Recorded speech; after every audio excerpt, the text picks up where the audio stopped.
Hi friends, welcome to RK sheep farming. So friends, ఈ channel వచ్చేసి పాత channel, మనకు బ్యాకప్ ఛానల్ ఏది లేదు కాబట్టి మనకు ఈ ఛానల్ని పేరు మార్చి పెట్టుకుంటున్నాను అనమాట. సో దీంట్లో చిన్న చిన్న వీడియోస్ పెట్టడానికి ట్రై చేస్తున్నాను. సో లాస్ట్ టైం మనం దానా గురించి మాట్లాడుకున్నాం. పొట్టేళ్ల పెంపకంలో ఎలాంటి దానాలు యూజ్ చేయాలా. నేను చెప్పేది ఏంటంటే, సమీకృత దానా అనేది మొత్తం మిశ్రమం. ఎలాంటి దానా వేస్తే పొట్టేళ్ల పెంపకం బరువు బాగా పెరుగుతుంది అనేది. సో దాంట్లో చాలా మంది రైతులు ఏంటంటే, ఇప్పుడు నేను వీడియోలో చెప్పినట్టుగా ఎవరు చేయటం లేదు. నిన్న కూడా ఒక ఫామ్, పోయిన ఆదివారం రోజు ఇదే రోజు ఒక ఫామ్ విజిట్ చేశాను నేను. అక్కడ ఆయన పచ్చిగడ్డి లేకుండా ఓన్లీ నేను చెప్పిన దానాలతోనే పొట్టేళ్ల పెంపకం చేస్తున్నారు. అయినా కానీ ఆయన 2 రకాల 3 రకాల దానాలతోనే పెంచుతున్నారు అనమాట. అలా కాదు, ఇలా చేయండి అనేసి నేను ఆ వీడియో చేశాను. ఆ వీడియో ఎండింగ్ లో ఇది కూడా చెప్పాను. ఈ రోజు మనకు పచ్చిగడ్డి ఎలాంటి గడ్డలు నాటుకోవాలన్న దాని మీద వీడియో తెస్తాననేసి. సో ఈ రోజు కాన్సెప్ట్ అది మాట్లాడుకుందాం. సో ఈ వీడియో కాన్సెప్ట్ వచ్చేసి, మొదటి పాయింట్ వచ్చేసి 3 సబ్జెక్టులుగా మాట్లాడుకుందాం. సో మొదటి పాయింట్ వచ్చేసి, గొర్రెలు పొట్టేళ్లు పెంచే వాళ్ళకి గొర్రెలు వేరు, పొట్టేళ్ల పెంపకం వేరండి. సో వీళ్లకు ఎన్ని ఎకరాల గడ్డి కావాల్సి వస్తుంది, నేను 100కు చెప్తాను, మీరు దాన్ని బట్టి మార్చుకోండి, కిందకి పైకి మార్చుకోండి. సో ఎంత ఎకరం గడ్డి కావాల్సి వస్తుంది అనేది ఒక సబ్జెక్ట్ మీద మాట్లాడుతున్నాం. సో సెకండ్ పాయింట్ వచ్చేసి, ఏ గడ్డి జాతి రకాలు మంచివి ఉన్నాయి, ఏ గడ్డి జాతులు ఉన్నాయి, దీంట్లో ఒకసారి కటింగ్ వచ్చేటివి ఏమున్నాయి, రెగ్యులర్ గా మనకు కటింగ్ అంటే ఒక నెలకి అలా కట్ చేయడానికి ఏ రకాల గడ్డి జాతులు ఉన్నాయనేది అది మాట్లాడుకుందాం. అలాగే ఈ గడ్డి ఏ రేషులో ఇవ్వాలా అన్న దాని గురించి మాట్లాడుకుందాం. అంటే గడ్డి జాతి వేరు, పప్పు జాతి వేరు. సో గడ్డి జాతిది ఎంత వేసుకోవాలా, పప్పు జాతిది ఎంత వేయాలా అనేది దాని మీద, ఈ 3వ పాయింట్ మీద మాట్లాడుకుందాం. అలాగే పచ్చిగడ్డి ఎంత వేసినా కానీ దానా అనేది ఖచ్చితంగా వేయాలా, ఆ దానా ఎంత శాతం వేయాలా అనేది ఈ వీడియోలో మాట్లాడుకోవడానికి ట్రై చేద్దాం. ఐ హోప్ మీకు బెస్ట్గా అనిపిస్తుంది అనేసి అనుకుంటున్నాను. అలాగే ఈ వీడియో పబ్లిష్ అయ్యే టయానికి నేను హైదరాబాద్లో ఉంటాను. ఈ రకంగా ఇప్పుడు నేను వీడియోలో చెప్పబోయే రకంగా చాలా తక్కువ అంటే తక్కువ ఫామ్స్ కనిపిస్తాయి. ఒకటి మనం పాకాల దగ్గర చూసాం, ఒకటి నిజామాబాద్లో చూసాం, రేపు పొద్దున హైదరాబాద్లో అలాంటి ఫామ్ ఒకటి ఉంది అంటే అక్కడికి వెళ్ళడానికి ట్రై చేస్తున్నాను. ఈ వీడియో పబ్లిష్ చేయడానికి నాకు తెలిసి నేను అక్కడ వీడియో షూట్ చేసుకుంటా ఉంటాను. హైదరాబాద్లో ఉంటాను ఈరోజు ఆదివారం రోజు. సో ఇంకా కంటెంట్లోకి వెళదాం మనం. సో ఫస్ట్ వచ్చేసి, గొర్రెలు లేదా పొట్టేళ్లు పెంచుకోవాలంటే పచ్చిగడ్డి ఎంత నాటాలా. పచ్చిగడ్డి మీద పెంపకం చేస్తేనే ₹1 ఆదాయం అనేది మనకు కనిపిస్తుంది. ఖర్చు చాలా తగ్గిపోతుంది, కానీ ఇక్కడ శ్రమ కొద్దిగా ఎక్కువ ఉంటుంది. సో గొర్రెలు పెంచాలనుకునేటప్పటికి ఏంటంటే, గొర్రె పెద్ద సైజులో ఉంటుంది. మీకు డే 1 నుంచి డే ఎండ్ దాకా మీరు 10 సంవత్సరాలు చేసినా కానీ అదే బరువుతోటి ఉంటుంది గొర్రె. సో పొట్టెల పిల్ల అలా కాదు. పొట్టెల పిల్ల మనం తెచ్చేటప్పుడు 15 కేజీలు ఉంటుంది, మనం అమ్మేటప్పుడు 35 నుంచి 40 కేజీల దాకా వెళ్తుంది. ఇంకా పైకి కూడా పెంచేవాళ్ళు చాలా మంది ఉన్నారు. సో గొర్రెలు రోజుకు 3.5 నుంచి 4 కేజీల దాకా గడ్డి తీసుకుంటుంది. బాడీ వెయిట్లో 10% దాకా మనకు తీసుకుంటుంది. అది దానా వేసేటప్పుడు మారిపోతూ ఉంటాయి. సో నేను పచ్చిగడ్డి రూపంలో చెప్తున్నాను. అంటే రోజుకు 100 గొర్రెలు ఉన్నాయి అంటే 100కు కాన్సెప్ట్ నేను చెప్పేది. 100 × 3.5 కేజీలు మనం లెక్క పెట్టుకుంటే రోజుకు అంత గడ్డి అనేది మనం దానికి సప్లై చేయాలి. అంటే మనం నాటుకునే గడ్డిని బట్టి 2 ఎకరాలు అనేది ఖచ్చితంగా అవసరం పడుతుంది. అంటే మనం సూపర్ నేపియర్ నాటుతున్నామా, లేదా కోఫర్ నాటుతున్నామా, కోఫై నాటుతున్నామా, ఇలాంటి వాటి మీద డిపెండ్ అయి ఉంటుంది. అలాగే దాని కింద పిల్లలు కూడా ఉంటాయి కాబట్టి 2 ఎకరాలు అనేది ఖచ్చితంగా గొర్రెలు పెంచుకునే వాళ్ళకి కావాలి. దీనికంటే తక్కువ ఉంటే ఆ గొర్రెలు మీరు చాలా వీడియోస్లో చూస్తున్నారు. రీసెంట్గా నేను ఒక ఫామ్కి వెళ్ళాను, వీడియో తీయడానికి వెళ్ళలేదు, ఏదో పని మీద వెళ్ళేసి రాంగ్ అడ్రస్కి వెళ్ళాను. అక్కడికి వెళ్ళి చూస్తే గొర్రెలు అయితే 300 పైన ఉన్నాయి గొర్రెలు. అక్కడ గడ్డి చూస్తే ఒకే రకమైన గడ్డి ఉంది. ఒక్క గడ్డి జాతి, అది నేపియర్ రకమే గడ్డి కనిపించింది నాకు, వేరేదేం కనపడలేదు. గొర్రెలు ఎట్టా ఉన్నాయంటే చూడ్డానికి మల్లెపూలు లాగా మెరుస్తూ ఉన్నాయి, కానీ వాటి షేప్ చూస్తూ ఉంటే మనం సంతలో ఇవి తునికి వెళ్తున్నాయి కటింగ్కి, లేదా ఇంకో దగ్గర వెళ్తున్నాయని చెప్తాను కదా, ఆ రకంగా డొక్కలన్నీ బయటకు వచ్చేసి అట్లా కనిపిస్తున్నాయి అన్నమాట. అంటే ఒక రాంగ్ అడ్రస్కి వెళ్ళాను నేను, అప్పుడు అలా ఉన్నాయి. ఇలా జరుగుతున్నాయి అన్నమాట. గొర్రెలు పెంచే వాళ్ళకు ఖచ్చితంగా 2 ఎకరాలు అనేది గడ్డి కావాల్సిందే. దానికి తక్కువ ఉంటే మెయింటెనెన్స్ అవుతుంది, కానీ గొర్రెలు అనుకున్నట్టుగా రాదు. దీంట్లో ఈ వీడియో చాలా పెద్దది వస్తుంది. ఇంకొక పాయింట్ కూడా దీంట్లో నేను మీకు చెప్తాను, ఈ గొర్రెలు పెంచే వాళ్ళ కోసంగా. అలాగే పొట్టేళ్ల పెంపకం చేసే వాళ్ళకి ఏంటంటే 1 ఎకరం సరిపోతుంది. అంటే మనం తీసుకుని వచ్చేటప్పుడు 15 కేజీలు లేదా 10 కేజీలు తీసుకుని పోయి పెంచే వాళ్ళు కూడా చాలా మంది ఉన్నారు. సో 15 కేజీల లైవ్ వెయిట్లో ఉండే పిల్ల మనం ఒక 15 నుంచి ఒక 20 కేజీల బరువు అనేది దాన్ని పెంచాలా, అదే మన టాస్క్. సో దానికి ఏంటంటే గడ్డి కొద్దిగా తక్కువ పడుతుంది. ఇక్కడ మనకు 1 ఎకరం గడ్డి ఉంటే సరిపోతుంది. సో గొర్రెలకు పొట్టేళ్లకు ఏదైతే చెప్పానో ఆ స్థలం ఏదైతే ఉందో, గొర్రెలకైతే 2 ఎకరాలు కావాలా, పొట్టేల పిల్లలకైతే 1 ఎకరం గడ్డి అనేది కావాలా. ఇక్కడికి ఒక్క పాయింట్ అనేది అయిపోయింది. సో మీరు గుర్తుపెట్టుకోండి, గొర్రెలు పెంచే వాళ్ళకి గడ్డి రకం నాటుకుంటే చాలా మంచిది. అక్కడ చాలా మంది మిస్ చేస్తున్నారు ఈ పాయింట్ని, చాలా మంది నష్టపోతున్నారు కూడా. సో ఆ పాయింట్ నేను ఫైనల్లో మాట్లాడతాను ఒకసారి, అది కూడా చాలా బాగా గుర్తుపెట్టుకోండి బ్రీడింగ్ ఫామ్ చేసేవాళ్ళు. సో ఇంకా దీంట్లో ఏ రకాలు గడ్డి జాతులు నాటుకోవాలా, నేను ఇందాక స్టార్టింగ్లో చెప్పినట్టుగా ఇలాగా ఎవరు చేయరు. పొట్టేళ్ల పెంపకం చేయడం వేరు, సక్సెస్గా చేయడం వేరండి. ఏదో నడుస్తుందంటే నడవడం వేరు, సక్సెస్గా నడవడం అంటే వేరు. నేను పట్టుమంటూ 2 పేర్లు చెప్తాను. ఒకటి పల్మనేర్లో ఉంది అనేసి చెప్పాను, ఇంకొకటి కరీంనగర్లో నిజామాబాద్లో ఒకటి ఉందనేసి చెప్పాను, అలాగే ముల్బాగల్ దగ్గర ఒకటి చూశాను.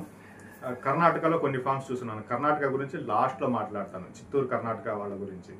సో ఇలాగా అందరూ చేసేవాళ్ళు ఎవరు లేరు, ఇట్ట వేళ్ల మీద లెక్క పెట్టవచ్చు కరెక్ట్గా చేసేవాళ్ళ గురించి. సో ఇక్కడ ఏంటంటే అందరూ మనకు ఒక సూపర్ నేపియర్ పెట్టుకుంటారు లేదా హెడ్జ్ లూసన్ పెట్టుకుంటారు. ఈ రెండుతోనే పొట్టేళ్ల పెంపకం గొర్రెల పెంపకం చేసేయడానికి సిద్ధపడిపోతారు. అది కరెక్ట్ కాదు. మీ దగ్గర ఒక ఎకరా స్థలం ఉంది, ఎకరా స్థలంలో ఏంటంటే మీరు సూపర్ నేపియర్ హెడ్జ్ లూసన్ కాకుండా ఇక్కడ నేను కొన్ని పేర్లు చెప్తాను, ఆ పేర్లు మీకు ఆర్డర్ పెట్టుకోండి. గడ్డి జాతి వీడియోలు కూడా చాలా ఉన్నాయి, మన ఛానల్లో ఉన్నాయి, వేరే ఛానల్లో ఉన్నాయి.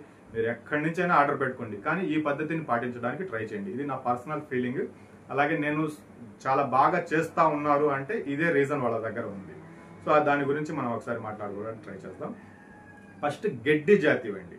గడ్డి జాతి వేరు, పప్పు జాతి వేరు. ఈ గడ్డి జాతి అనేది నా భాషలో చెప్పాలంటే గడ్డి జాతి అనేది వచ్చేసి ఆకలి తీర్చడానికి దానికి శక్తిని ఇవ్వడానికి ఇది ఉపయోగపడుతుంది. పప్పు జాతి అనేది ఏంటంటే దానికి మాంసం పెరగడానికి, బరువు పెరగడానికి. మన కాన్సెప్ట్ అదే కదా, మనకు బరువు పెరగడం అనేది కాన్సెప్ట్. సో పప్పు జాతి ఆ రకంగా ఉపయోగపడతాయి. సో ఇప్పుడు ఈ గడ్డి జాతి రకాలు ఎలా ఉన్నాయి, ఎన్ని ఉన్నాయనేసి చెప్పి ఎలా నాటుకోవాలనేసి చెప్తాను ఒక్కొక్కటిగా డీటెయిల్స్గా. సో గడ్డి జాతిలో వచ్చేటప్పటికి నేపియర్ రకాలు చాలా ఉన్నాయి, అది ఏ పేరైనా అనుకోవచ్చు. సపోజ్ సూపర్ నేపియర్ ఉంది, అలాగే రెడ్ నేపియర్ ఉంది, 4G బుల్లెట్ ఉంది, ఈ మధ్య కాలంలో గరుడా నేపియర్, మెక్సికన్ నేపియర్ అనేసి ఇవన్నీ గడ్డి జాతి రకాలు. ఇలాంటివి రకాలు కొన్ని ఉన్నాయన్నమాట. ఇవి కాకుండా చాలా తక్కువ పేర్లు వినిపించే గడ్డి రకాలు ఇంకొన్ని ఉన్నాయి. సో జొన్న కూడా ఆ కేటగిరీకే వస్తుంది, మొక్కజొన్నలు కూడా ఆ కేటగిరీకే వస్తుంది. ఈ కోయంబత్తూరుకి సంబంధించినవి కోవన్, కోత్రి, ఏపీబిఎన్ అలాంటివి గడ్డి జాతీయులు ఉన్నాయి, ఇవి కొన్ని ఉన్నాయి. ఇవి కాకుండా గిన్ని గడ్డి అనేసి ఇలా రకరకాల గడ్డలు ఉన్నాయి. నీళ్లు శాతం ఎక్కువ ఉండే దగ్గర పెంచేది ఒక రకం ఉంది. ఇలాగా గడ్డి జాతికి సంబంధించినవి చాలా ఉన్నాయి. ఇక్కడికి గడ్డి జాతిగా అయిపోయింది. ఇక పప్పు జాతి గురించి మాట్లాడుకుందాం. పప్పు జాతి అంటే మనకు మాంసం పెంచడానికి, బరువు పెరగడానికి, ఒకటి శక్తికి అయింది, ఒకటి ప్రోటీన్స్ వాల్యూస్ ఎక్కువ ఉండేసి మాంసం బరువు పెరగడానికి అనుకూలంగా ఉండే జాతులు అనమాట పప్పు జాతులు. ఇవి ఎలా నాటుకోవాలి, సో దీంట్లో రకాలు ఏమున్నాయి అది మాట్లాడుకుందాం. ఫస్ట్ ఏ రకాలు ఉన్నాయనేది అది ఒకసారి మాట్లాడతాను నేను. హెడ్జ్ లూసన్ ఉంది, అలాగే లూసన్ అనేసి ఉంది, అలాగే అవిసె అనేసి ఉంది, మల్బారీ, అలాగే స్టైలో అనేసి ఇలా చాలా ఉన్నాయి. ఆ పేర్ల గురించి నేను మాట్లాడితే ఫస్ట్ హెడ్జ్ లూసన్ దశరథ గడ్డి అంటారు. ఇది ఎక్కువగా యూజ్ చేస్తారు, అంటే బయట నేను చూసే దాంట్లో పెడితే అది అన్ని ఫార్మ్స్లో ఉంటాయన్నమాట. దాంతోపాటు ఈ లూసన్ అనేది ఒకటి ఉంది, అది కూడా మనకు రాజసాల కూడా ఏదో అంటారు దాన్ని. ఇది హెడ్జ్ లూసన్ దశరథ గడ్డి అంటారు, ఇది రాజసాల ఏదో అంటారు లూసన్కి వచ్చేసి. ఇది కూడా అది రాజు అయితే ఇది రాణి మాదిరిగా ఉంటుంది అనమాట, ప్రోటీన్స్ విలువలు ఇచ్చే దాంట్లో, బరువు పెంచే దాంట్లో. సో ఈ గడ్డి కూడా మనకు యూస్ఫుల్ పప్పు జాతి కిందకు వస్తుంది. అలాగే అవిసె వస్తుంది, అవిసె కూడా మనకు పప్పు జాతి కిందకు వస్తుంది. ఇది సుబాబులు కూడా ఆ కేటగిరీ కిందకే వస్తుంది. పిల్లి పెసర అనేసి, అల్సందల్ అనేసి ఇలాగ వాటి పేర్లు కూడా చాలా ఉన్నాయి. నేను వీలైతే కొద్దిగా వాటి పేర్లు రాసి మీకు ఇక్కడ పెట్టడానికి ట్రై చేస్తాను. అంటే నేను చెప్పడం మిస్ అయిపోయినట్టు ఏదైనా ఉంటే వాటిని నేను స్క్రీన్ మీద పెట్టడానికి ట్రై చేస్తాను. ఇక్కడికి గడ్డి జాతి, పప్పు జాతి అయిపోయినాయి. ఇక్కడ మల్బారీ గురించి ఒకటి మాట్లాడుకోవాలి. మల్బారీ కూడా చాలా కీ రోల్ పోషిస్తుంది అనమాట. దానికి అది పెద్ద పెద్ద పొట్టేళ్ళు 100 కేజీలు, 70 కేజీలు, 80 కేజీలు పెంచుతా ఉన్నారు కదా, వాళ్ళ దగ్గర చాలా బాగా యూస్ అవుతుంది. దాంట్లో ప్రోటీన్స్ కూడా అలాగే ఉన్నాయనేసి ఒక ఇన్ఫర్మేషన్. అలాగే బ్రీడింగ్ యూనిట్లో ఈ పాయింట్ ఇంకోసారి చెప్తున్నాను, దీనికి చివరిలో చెప్తాను నేను. బ్రీడింగ్ గొర్రెలు ఎవరైతే చేస్తున్నారో వాళ్లకు దీనివల్ల మల్బారీ వల్ల చాలా ఉపయోగాలు అనేవి కలుగుతున్నాయి, డే 1 నుంచి ఎండింగ్ దాకా. ఇంకా గడ్డి జాతి రకాలన్నీ చెప్పేస్తున్నాను కాబట్టి గడ్డి జాతి వేవి, పప్పు జాతి వేవి ఎలా ఉన్నాయనేసి దీన్ని ఇప్పుడు ఎలా నాటుకోవాలా, ఇది నా పర్సనల్ ఫీలింగ్, ఒపీనియన్. మీకు ఇష్టం ఉంటే పాటించవచ్చు. కొన్ని ఫార్మ్స్ అలాగా ఉన్నాయి. ఈ వీడియోలో మొత్తం చెప్పిందంతా మీరు తీసుకోవాలంటే తీసుకోవచ్చు, లేదంటే లేదు. ఇది నా ఓన్ కింద నేను మాట్లాడుతూ ఉండేది. కొన్ని ఫార్మ్స్ చూసి ఇవన్నీ చేసిన తర్వాత మాట్లాడుతూ ఉండేది. సో కొంతమంది ఇలాగ చేస్తున్నారు. సో ఇప్పుడు మనం 1 ఎకరం గడ్డి అనుకున్నాం కదా పొట్టేళ్ల పెంపకం కోసంగా. ఆ 1 ఎకరంలో ఏంటంటే 60 నుంచి 70% గడ్డి జాతి రకాలు వచ్చేటట్టుగా, అంటే ఫైనల్ గా వచ్చేటట్టుగా అనుకోండి, లేదా పిల్లలకి ఇచ్చేటప్పుడు అనుకోండి, అలాగైనా అనుకోండి. ఇప్పుడు మనం రోజుకు ఒక కేజీ గడ్డి ఇస్తున్నాం పొట్టేల పిల్లలకి, దాంట్లో 60 నుంచి 70% గడ్డి జాతివి శక్తి కోసంగా ఉండేవి యూజ్ చేయండి. ఒక 40 నుంచి 30% వచ్చేసి పప్పు జాతివి మాంసంకి బరువు పెరగడానికి అలా యూజ్ చేయండి. ఇక్కడ అదే పద్ధతి పాటించండి, అక్కడ కూడా అలాగే పద్ధతి పాటించండి. సో నాటుకునేటప్పుడు ఏంటంటే ఈ గడ్డి రకం ఏదైతే నేను చెప్పానో నేపియర్ రకాలు, కొన్ని గడ్డలు ఏంటంటే చాలా ఎక్కువ ప్రొడక్షన్ వస్తుందన్నమాట. దాన్ని రేషు తగ్గించడానికి 1 ఎకరంలో వచ్చేసి 1/2 ఎకర్ నాటుకోండి, లేదా 40 సెంట్లు నాటుకోండి, లేదా 60 సెంట్లు నాటుకోండి. సైంటిఫిక్ లెక్క అయితే 60 నుంచి 70 సెంట్లు అది మనం నాటుకునేసి మిగతా పప్పు గడ్డి నాటుకోవాలా.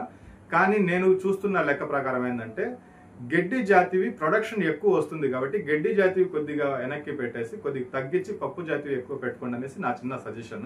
ఒకసారి మీరు కూడా లెక్కలు వేసి చూడండి. అంటే మీరు ఎంచుకున్న గడ్డి ఏది, అది ఎంత టన్నేజ్ వస్తుంది, సంవత్సరానికి ఎన్ని కోతలు వస్తుంది, ఏ రకంగా ఉపయోగపడుతుంది చూసుకున్న తర్వాత మీరు ఆ రేషుని పెట్టండి. సో ఇక్కడ ఏంటంటే మీరు 1/2 ఎకర్ నాటుతున్నారా, 40 సెంట్లు నాటుతున్నారా, లేదా 70 సెంట్లు నాటుతున్నారా, అది మీ ఇష్టం.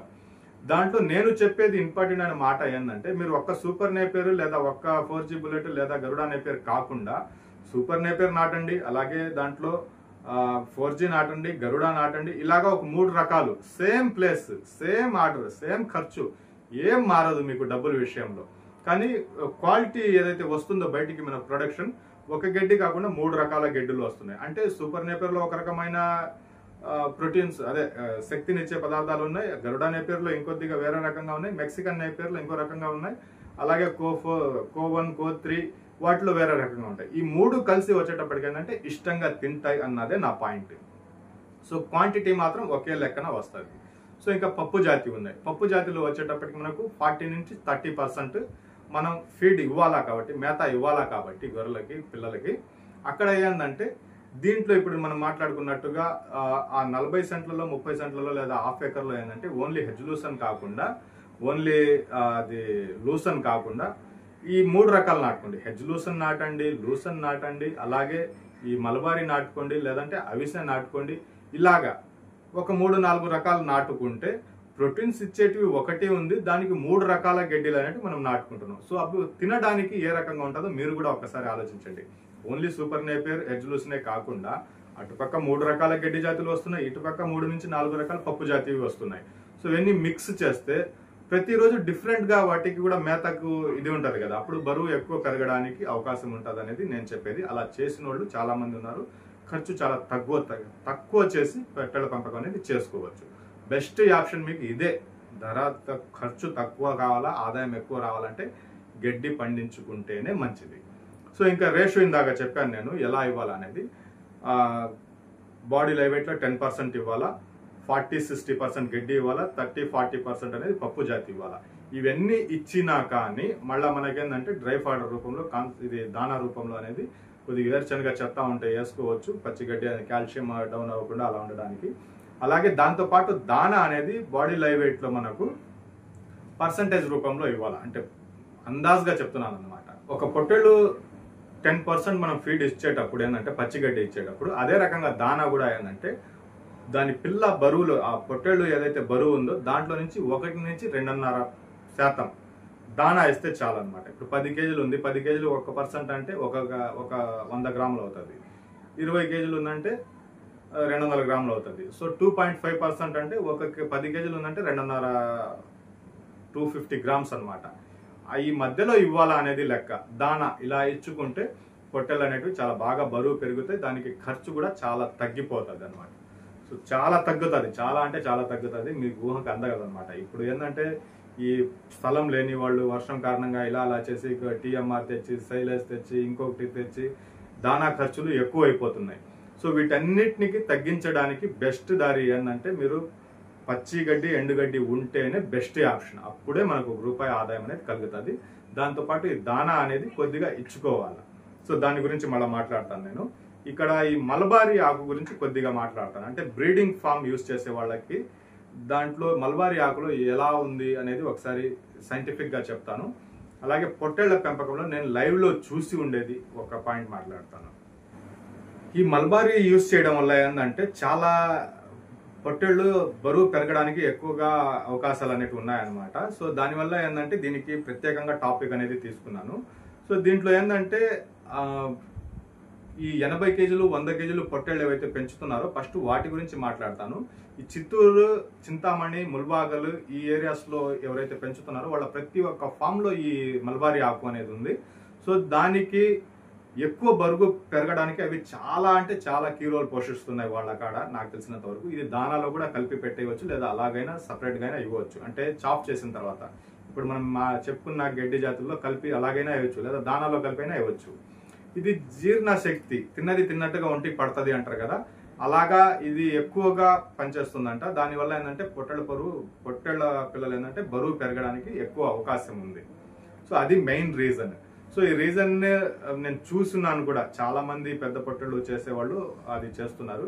ఇంకా సైంటిఫిక్ గా వెళ్ళామంటే ఈ మల్బారీ ఆకు గురించి ఇంకా చాలా ఉన్నాయి. సో బ్రీడింగ్ యూనిట్ గురించి మాట్లాడాను కదా, పొట్టేళ్ళ పిల్లలు గొర్రెలు చేసే వాళ్లకు ఈ మల్బారీ ఆకు అనేది చాలా కీ రోల్ పోషిస్తుంది. దాని వల్ల చాలా ఉపయోగాలు ఉన్నాయనేసి ఇక్కడ సింపుల్ గా మనకు చెప్పాలంటే, గొర్రె బాగుంటే, గొర్రె క్వాలిటీగా బాగా హెల్దీగా ఉందంటే దాంట్లో లోపల ప్రొడక్షన్ అయ్యే పిల్ల కడుపులో ఉన్న స్టేజ్లో నుంచే దానికి గ్రోత్ అనేది కడుపులో కూడా చాలా బాగా బలంగా పెరుగుతుంది పిల్ల. సో ఆ పిల్ల బయటికి వచ్చిన తర్వాత తల్లి పాలు ఎంత బాగా ఉంటుందో, ఎంత ఎక్కువ వస్తూ ఉంటుందో, పిల్ల కూడా అంతే త్వరగా బరువు అనేది పెరుగుతూ ఉంటుంది. సో ఈ తల్లి పాలు పెంచడమే కాకుండా ఈ మల్బారీ ఆకు దాంట్లో కొన్ని ప్రోటీన్స్ కూడా ఇస్తుంది అనేసి ఒక లెక్క. సో దీనికి నేను ఒక పాయింట్ కనెక్ట్ చేసి చెప్తాను. నేను చాలా ఫార్మ్స్ తిరిగి చూస్తున్నాను, ఈ ఎక్స్పీరియన్స్ అంతా ఒక రోజుతోటి వచ్చింది కాదు. సో బ్రదర్ పేరు వచ్చేసి, ఆయన పేరు గుర్తుకు రావటం లేదు నాకు, కానీ ఆయన వీడియోస్ మన ఛానల్లో 2 ఉన్నాయి. ఆయన ఫామ్లో ఉండే ప్రతి ఒక్క పొట్టేళ్ళు 100 కేజీల పైనే ఉంటుంది, కింద ఉండదు. 80 నుంచి 100 కేజీలు, 110, 120 కేజీల రేంజ్లో వాళ్ళ పొట్టేళ్ళు ఉంటాయి. నేను ఫస్ట్ టైం ఆయన ఫామ్ని విజిట్ చేసినప్పుడు 40 పొట్టేళ్ళు ఉన్నాయి ఆయన దగ్గర. అంటే 70-80 కేజీలు ఉండేటివి, 100 కేజీలు ఉండేటివి 2-3 ఉన్నాయి. సో సెకండ్ టైం వెళ్ళినప్పుడు 100 పొట్టేళ్ళు పెట్టున్నాడు ఆయన. ఏది ఇలాగే 80 కేజీల నుంచి 110 కేజీల దాకా వచ్చేటివి. 3వ సంవత్సరం, ఫస్ట్ సంవత్సరం వెళ్ళినప్పుడు 40 ఉన్నాయి. సెకండ్ సంవత్సరం వదిలి 3వ సంవత్సరం వెళ్ళినప్పుడు ఏంటంటే 100 చేస్తున్నాడు. 4వ సంవత్సరం వదిలి 5వ సంవత్సరంలో వెళ్ళినప్పుడు 200కి పెట్టున్నాడు ఆయన. సో ఇక్కడ ఉండే ప్రతి ఒక్క పొట్టేళ్ళు ఏంటంటే లాస్ట్ టైం నేను వెళ్ళి చూసినప్పుడు ఈ 60 కేజీలు, 70 కేజీలు, 80 కేజీలు ఉండేటివి 10-15 ఉంటే 100 కేజీలు దాటినటివే ఎక్కువ ఉన్నాయి అక్కడ. 200 పొట్టేళ్ళు అలా పెంచుతున్నాడు ఆయన. అక్కడ నాకు కనిపించిన విషయం ఏంటంటే, సో ఇందాక నేను చెప్పినట్టుగా గొర్రె క్వాలిటీగా బాగా ఉంటే అది సూడికి వచ్చినప్పుడు ఆ పిల్ల లోపల కడుపులో బాగా డెవలప్ అవుతుంది. అది పుట్టేటప్పుడు 3.5 నుంచి 4.5 కేజీల దాకా బరువు ఉంటుంది. సో అక్కడి నుంచి తల్లికి పాలు ఎక్కువ ఉంటే దాంట్లో అది పిల్లలు చాలా త్వరగా బరువు పెరుగుతాయి. సో ఆ పాలల్లో కూడా కొన్ని ప్రోటీన్స్ అనేటివి మల్బారీ ఆకు వల్ల వస్తుంది. సో ఆ ఫామ్ లో మొత్తంగా మల్బారీనే యూజ్ చేస్తున్నారు. అలాగే వాళ్ళ పొట్టేళ్ళు అంత బరువు పెరగడానికి ఇంకొక రీజన్ ఏంటంటే, వాళ్ళ వైపు నుంచి మాట్లాడుకుంటే అక్కడ ఉండే ప్రతి ఒక్క పొట్టేళ్ళు 100 కేజీలు, 120 కేజీలు, 110 కేజీలు అలా ఉన్నాయన్నమాట. సో ఆ 100 కేజీల పొట్టేళ్ళని బ్రీడర్స్ రూపంలో యూజ్ చేస్తున్నారు వాళ్ళు. వాళ్ళ దగ్గర ఏదైతే 70-80 కట్ట ఏదైతే ఉందో గొర్రెలది, ఆ గొర్రెల మీదకి వారానికి ఒక పోతును లేదా 2 వారాలకు ఒక పొట్టేళ్ళను మారుస్తున్నారనమాట ఆ మంద మీదకి. సో అప్పుడు వాళ్ళకు క్వాలిటీ అనేది చాలా బాగా వస్తుంది. సో వాళ్ళ కాన్సెప్ట్ కొద్దిసేపు పక్కన పెట్టేస్తే, సో ఈ మల్బారీ ఆకు వల్ల బ్రీడింగ్ ఫామ్ లో చాలా మంచి ఉపయోగాలు అనేది ఉన్నాయి. పాలు బాగా వస్తే పిల్లలు బాగుంటాయి, గొర్రె బాగుంటే పిల్ల బాగుంటుంది. సో మనకి ఇక్కడ తల్లి నుంచి పిల్ల తీసుకోవాలి కాన్సెప్ట్ కాబట్టి, ఒకసారి ఒక పిల్ల పోయింది లేదా బరువు తగ్గిపోయింది అంటే ఇంకా దాని కోసం టైం చాలా కేటాయించాలా. సో ఇలాంటి వాటి కోసంగా మల్బారీ అనేది బ్రీడింగ్ ఫామ్ లో చాలా యూస్ అవుతుంది. ఆ మల్బారీ మొక్కలు కూడా ఎక్కడ దొరుకుతున్నాయి అనేది మా ఛానల్లో చాలా వీడియోస్ ఉన్నాయి, వాటిని ఒకసారి సెర్చ్ చేసి మీరు తీసుకోండి. సో కాంటాక్ట్ నెంబర్లు వాళ్ళు నా ఛానల్లో ఎవరైతే వీడియోస్ పెట్టున్నారో వాళ్ళ దగ్గర గడ్డి ఉందా లేదా అనేది నాకు తెలియదు. నాకు కరెక్ట్గా ఐడియా ఉంటే వాళ్ళ నెంబర్లు కూడా ఇక్కడ పెట్టేవాడిని. సో ప్రస్తుతానికి వాళ్ళ డీటెయిల్స్ నా దగ్గర లేవు కాబట్టి మీరు ఈ ఛానల్లో వెతకండి లేదా వేరే ఛానల్లో వెతకండి. ఇప్పుడు నేను ఏదైతే గడ్డి జాతులు చెప్పానో, మీకు స్క్రీన్ మీద ఏ గడ్డి జాతులు పెట్టానో, మీరు ఫోన్ చేసినప్పుడు ఈ గడ్డి జాతి రకాలు ఉన్నాయా అని చెప్పి అడిగి, కొన్ని విత్తనాలు వస్తాయి, కొన్ని స్టంప్స్ వస్తాయి, కొన్ని మొక్కలు వస్తాయి. ఈ రకంగా వాళ్ళని అడిగి మీకు ఎన్ని ఎక్కువగా దొరుకుతాయో అన్ని చేసుకోండి. 1 ఎకరా స్థలంకు మీరు దున్నడానికి అదే అవుతుంది, ఎరువు వేయడానికి అదే అవుతుంది, పని చేయడానికి అదే ఖర్చు అవుతుంది. కానీ మొక్కలు మారిస్తే ఎక్కువ మొక్కలు నాటుకుంటే దానివల్ల మన జీవం వచ్చేసి క్వాలిటీ బాగా ఉంటుంది. ఎన్ని ఎక్కువ వీలైతే అంత గడ్డి అనేది నాటుకోవడానికి ట్రై చేయండి. సో ఐ హోప్ మీకు వీడియో నచ్చింది, అర్థమైంది అనేసి నేను ఆశిస్తున్నాను. సో ఈరోజు ఈ కాన్సెప్ట్ అయిపోయింది కాబట్టి, ఈ దానాలు అయిపోయినాయి కాబట్టి ఈరోజు ఈ వీడియో వచ్చేసి గడ్డికి సంబంధించిన వీడియో వచ్చేసింది కాబట్టి, సో నెక్స్ట్ వీక్ ప్రతి వారానికి ఒక వీడియో పెట్టుకుంటాను. దీంట్లో ఇదే టాపిక్ మీద ఈ రోజు నేను అంటే ఆదివారం రోజు హైదరాబాద్లో వేరే ఒక వీడియో షూట్ చేస్తున్నాను. మన మెయిన్ ఛానల్లో వస్తుంది, అది చూడండి. వాళ్ళ దగ్గర మొత్తం నేను చెప్పిన గడ్డలన్నీ కొన్ని పెట్టున్నారంట, ఆ వీడియో వస్తుంది మీకు. సో నెక్స్ట్ వారం వచ్చేటప్పటికి, నెక్స్ట్ ఆదివారం కానీ శనివారం కానీ ఈ దానాలు లాస్ట్ వీక్ నేను ఏదైతే వీడియో పెట్టానో సమీకృత దానా అనేసి బరువు పెరగడానికి, అలాంటి కాన్సెప్ట్లో ఒక ఫామ్ వీడియో తీశాను. అది కూడా ఈ రోజే పబ్లిష్ అవుతుంది. అలీఖాన్ కేఆర్కే ఛానల్లో ఒక వీడియో పబ్లిష్ అవుతుంది. దానికి సంబంధించి నేను నా అనాలిసిస్లో ఆయన ఎలాంటి దానా వేస్తున్నారు, దానివల్ల ఏం జరుగుతుంది, ఆ వీడియోలో చాలా మిస్ అయిపోయి ఉన్నాయి పెద్ద వీడియోలో. దానికి మిస్ అయిన కారణాలన్నీ నేను దీంట్లో మాట్లాడుకుంటూ అక్కడ ఉండే వసతులన్నీ కలిపి నేను ఒక వీడియో చేస్తాను. అది కూడా మీకు చాలా బాగా యూస్ అవుతుంది. ఆ ఫామ్లో ఏంటంటే పచ్చిగడ్డి ఏం లేదు, ఓన్లీ దానాలు. నేను లాస్ట్ వీడియోలో చెప్పినట్టుగా నేను 5 రకాలు చెప్తే ఆయన 2 రకాల దానాలతోనే చేస్తున్నాడు, అయినా బరువు పెరుగుతున్నాయి. కానీ అక్కడ ఒక పాయింట్ నోట్ చేశాను. నేను కేజీ దానా లెక్క వేసిన దగ్గర ఆయన 7 కేజీలు వేస్తున్నారనమాట. సో అది తేడా చాలా ఉంది. ఆ డిఫరెన్స్ కూడా వివరిస్తాను నేను మీకు. ఐ హోప్ వీడియో నచ్చిందనే ఆశిస్తున్నాను. Thank you friends.